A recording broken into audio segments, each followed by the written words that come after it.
ఎడల్పు ఉంటే వస్తుంది. వాళ్ళ వాళ్ళ మనుషుల బట్టి వాళ్ళ స్థాయిని బట్టి ఉంటుంది. సేవ చేయాలనేటువంటిది ప్రతి మనిషిలోనూ ఉంటుంది.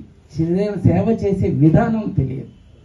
ఇప్పుడు ఎవరైనా ఒకళ్ళు అక్కడ రోడ్డు మీద పడిపోయి ఉంటే పోయి మనం ఏదైనా వాళ్ళకి అన్నం ఇవ్వడమో దుప్పటి కప్పుతా ఉంటే చూసి వాళ్ళు ఏమన్నా అనుకుంటారేమో అన్నట్టుగా చేయలేని వాళ్ళు చాలామంది ఉంటారు. అది ఎవరేమనుకుంటే నాకెందుకని చెప్పేసి తీసుకెళ్లి వాళ్ళకి సర్వీస్ అందించే వాళ్ళు ఉంటారు. ఇలా సేవ చేయడానికి మార్గం తెలియనటువంటి వాళ్ళకి రోటరీ క్లబ్ అనేది ఇటువంటి సంస్థలు ఒక మార్గం. ఇదే మనం చెయ్యాలంటే నేను కూడా వాళ్ళని అడిగాను. నేను మొన్న గ్రామాల్లో తిరిగేటప్పుడు నాకు కూడా ఒక 3 సైకిళ్ళు ఇవ్వండి. కొంతమంది ఉన్నారు బాగా ఇబ్బందుల్లో ఉన్నారు, ఎస్టీలు యానాదులు అట్లా చిన్న చిన్న వాళ్ళు ఉన్నారు, వాళ్ళకి అక్కడ దాకా అందట్లేదని చెప్పేసి శ్రీనివాస్ గారిని అడిగాను. అంటే చూడండి రోటరీ క్లబ్ అనేది ఎంత గొప్పదో చూడండి.